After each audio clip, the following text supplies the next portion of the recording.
All right, so we're diving deep today into Jack Goes Boating, a 2010 film. Okay. And it's directed by and stars Philip Seymour Hoffman. Yes. And, most people know Hoffman from just his phenomenal acting career. Mm-hmm. But this film actually marks his directorial debut. Yeah, it's interesting here, right? Because it's his vision brought to life. Yeah. Both, in front of and behind the camera. So it really adds kind of a whole other layer to the film, I think. Absolutely. And it's not just about watching the story unfold. It's like seeing how Hoffman, the actor, interprets and translates the story as Hoffman, the director. So it's a really interesting kind of lens to view it through. Yeah, and the story itself is intriguing, too. We meet Jack, and he's a very shy limo driver. Okay. And he gets set up on this blind date with Connie. And it's not, your typical whirlwind Hollywood romance or anything. It's much more of a slow burn. Yeah. It's a study of two lonely souls in a bustling city who kind of find solace in one another. And that's what gets interesting, right? Because we're not just following their budding romance. We're also seeing this juxtaposed with another couple's crumbling marriage. Yes, exactly. So it sets up this really fascinating dynamic that makes you question, like, what makes a relationship work? Right. What are those things that draw us together? What are the things that ultimately tear us apart? Okay, so let's dive into that first layer, which is Jack's transformation. Okay. He starts taking swimming lessons. He's trying to learn how to cook. And you really see him kind of pushing himself outside of his comfort zone. What do you make of that? Well, I think it's like Jack's journey in the pool becomes like a metaphor for the kind of risks we all have to take for love. Right. Learning to swim for someone who's terrified of water. Yeah. It's a huge step. Yeah. And it kind of mirrors his willingness to open himself up to Connie, to step into the unknown and just hope he doesn't sink. That's such a good point. It's not just about learning a new skill. It's about confronting these fears and anxieties head on, which is pretty courageous. Yeah, and the way Hoffman embodies Jack is just masterful. I mean, just those little hesitant glances, the way he kind of fidgets with his hands, it's so subtle, but it speaks volumes about his inner turmoil. Yes, you can almost feel his anxiety radiating off the screen. Right. And it makes you wonder how much of Hoffman's own personality is woven into Jack's character. Yeah, that's something to ponder for sure. Yeah. And speaking of compelling performances, we can't forget Amy Ryan as Connie. Oh, yeah. I mean, she brings this incredible warmth and this vulnerability to the role that makes you instantly root for her. You really feel for their connection even when they're not saying a lot. Right. Why do you think that is? Well, I think it's the genuineness of their interactions. It's not about these grand gestures or, witty banter or anything like that. It's about those small, quiet moments of understanding and this kind of shared vulnerability. Like they see each other's flaws and all. Right. And that's where that connection blossoms. It makes you realize that sometimes the most powerful love stories are the ones that unfold slowly and organically, without all the bells and whistles. And then you have Clyde and Lucy, right? Yes. Jack's best friend and his wife. Yes. And you see their seemingly stable marriage begin to unravel. Right. It's like watching two ships passing in the night. Yeah. John Ortiz and Daphne Rubin-Vega, by the way, are phenomenal. Oh, they're so good. In these roles. Especially John Ortiz. He brings a real emotional weight to the character of Clyde. Someone who's struggling to stay afloat amidst the wreckage of his relationship. Exactly. And the contrast between their relationship and Jack and Connie's is so striking. Yeah. It raises all these really important questions about the nature of love, its complexities and fragilities. Right. It makes you think, is it better to dive headfirst into the unknown like Jack and Connie, or cling to the familiar even if it's slowly sinking like Clyde and Lucy? Right. There's no easy answer. And that's the brilliance of this film, I think. Yeah. It presents these complex relationship dynamics without judgment, leaving you to draw your own conclusions. It's almost as if Hoffman's inviting you to examine your own beliefs about love and partnership. So we've talked about the characters and their compelling journeys. But let's shift gears a little bit and talk about Hoffman as a director. Okay. What stands out to you about his stylistic choices in Jack Goes Boating? Well, one of the first things you notice is the way he uses the camera. Okay. It's very intimate, almost intrusive at times. He often employs these tight close-ups on the characters' faces, capturing every fleeting expression, every flicker of doubt or desire in their eyes. It's like you're right there in the room with them, like a silent observer to these incredibly raw and intimate moments. Exactly. It's like you're eavesdropping on their lives. Precisely. And it's not just the visuals. Yeah. The sound design is equally deliberate. There's a lot of silence, a lot of space for the characters' unspoken emotions to breathe. Right. It's almost as if Hoffman's forcing you to slow down, to really pay attention to those subtle nuances of their interactions. And for a viewer who's used to, like, fast-paced, action-packed films, that can feel jarring. Yes. Even uncomfortable at times. Right, because it requires a different kind of engagement from the viewer. Yeah. You have to be willing to lean in to observe, to really sit with the character's discomfort and allow yourself to feel it too. It's like he's challenging those conventions of traditional filmmaking and saying, look, there's beauty and meaning to be found in these quiet, seemingly mundane moments. And I think that's what makes Jack Goes Boating so unique. Yeah. And ultimately so rewarding. Yeah. Yeah. It asks you to be present, to be patient, to be willing to see the world through a different lens. Absolutely. Yeah. So we've been talking about how Hoffman uses, like, silence and intimacy to really draw you into Jack Goes Boating. Right. But I'm wondering, like, is that what some critics found frustrating about the film? Because it's definitely not your typical popcorn flick. Yeah, that's a great observation. And you're right. I mean, the film did receive a somewhat mixed reception. Okay. Some critics absolutely loved its subtlety and its emotional depth, praising the performances and those quiet moments we were talking about. But others, they found the slow pacing and the lack of dramatic conflict to be tedious. Right. Almost like watching paint dry. So you're saying it's a love it or hate it kind of film? In some ways, yes. Yes. I mean, it does demand a certain level of patience and attention from the viewer. Yeah. It's not going to spoon feed you the answers or hit you over the head with like dramatic twists and turns, Right. It's more like a slow simmering stew. Okay. That reveals its flavors gradually over time. Okay. I like that analogy. But for those critics who craved more action or plot twists, what would you say to them? How do you reconcile those criticisms with the film's strengths? Well, I'd say that those perceived weaknesses are actually part of what makes the film so powerful. Okay. The slow pacing, for example. It allows for a level of character development and emotional honesty that you rarely see in mainstream cinema. Right. We get to sit with these characters, observe their flaws, witness their growth in a way that feels incredibly authentic. So it's about appreciating the journey.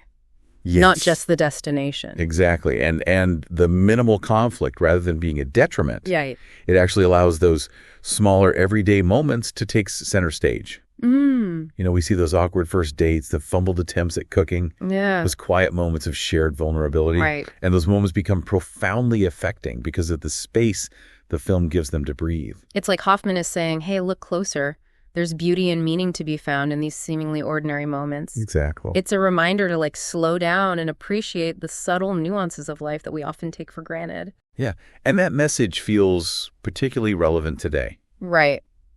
In our fast-paced, digitally driven world. Yeah, it's true. Jack Goes Boating offers a kind of antidote to that constant noise and stimulation that we're all bombarded with. Right.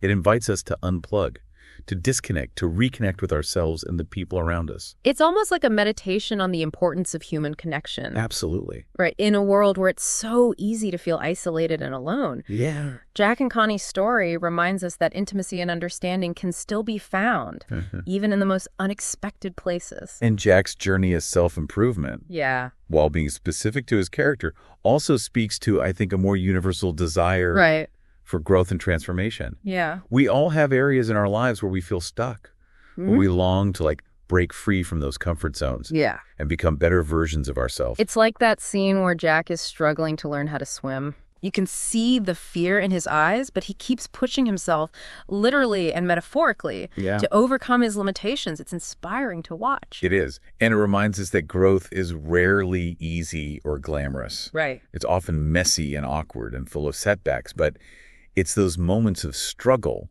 that ultimately shape us and lead us to our greatest triumphs. Now, we've been talking about this film from a thematic perspective, but let's go back to something you mentioned earlier, the criticism that Jack Goes Boating feels too theatrical. Right. Do you think that's a fair assessment? It's interesting, isn't it? Because the film was adapted from a stage play. Okay. So, those theatrical roots are definitely evident. You see it in the dialogue and the way certain scenes are structured. Right. And even in the performances themselves. So those theatrical elements, rather than hindering the film, actually contribute to its unique style. In many ways, yes. It's like Hoffman took the best elements of theater. Okay. The intimacy, the focus on character, the power of language, and translated them to the screen. Yeah. He used the camera to amplify those elements. Right. Drawing us closer to the characters and their emotional landscapes. It's almost like he's blurring the lines between theater and film. Exactly. Creating this hybrid form that feels both familiar and fresh. And he wasn't afraid to embrace the silences, the pauses, those moments of stillness. Right. That are so crucial in theater, but often get lost in film. Right. He understood that sometimes the most powerful moments are the ones where nothing is being said. It's like he's challenging us to be more attentive viewers. To listen not just with our ears, but with our eyes and our hearts. Yes. To look beyond the surface and find that meaning hidden in the silences. That's a beautiful way to put it. Thank you. And it brings us back to the idea that Jack Goes Boating is not a film for everyone. Yeah. It's a film for those who are willing to slow down, to be present, to really engage with it on a deeper level. It's a film for those who are looking for something more than just entertainment. It's a film that challenges us to think, to feel, right. to connect with our own humanity. Exactly. So we've spent all this time, exploring all these quiet corners and powerful silences in Jack Goes Boating. Right. It's definitely a film that's made us think about, love and fear and the courage it takes to change. Mm-hmm. But I'm curious, why does this film, with its slow burn and unconventional style, why does it still resonate with people today? It is fascinating, isn't it? And I think it speaks to maybe a longing for authenticity. In a world that often feels so curated and polished, right? Jack Goes Boating kind of offers something raw and real. Yeah. These characters stumble, they make mistakes. Right. They're not always even likable, but their struggles feel incredibly human, It's like we're seeing ourselves reflected in their imperfections. Yes. Reminding us that it's okay to not have it all figured out. Exactly. And I think that's incredibly comforting. Yeah. In a culture that often pressures us to strive for perfection. Right. The film seems to be saying, look, life is messy. Yeah.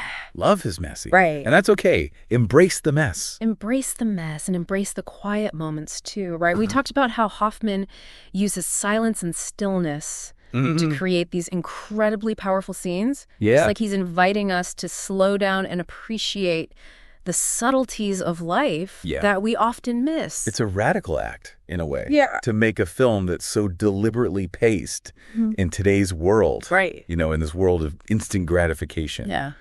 But it's precisely that slowness that allows us to really connect with the characters, to feel their emotions, and to reflect on our own experiences. We've talked about, the film's strengths. Right. But every work of art has its limitations. Sure. Was there anything about Jack Goes Boating that you found maybe less effective or even frustrating?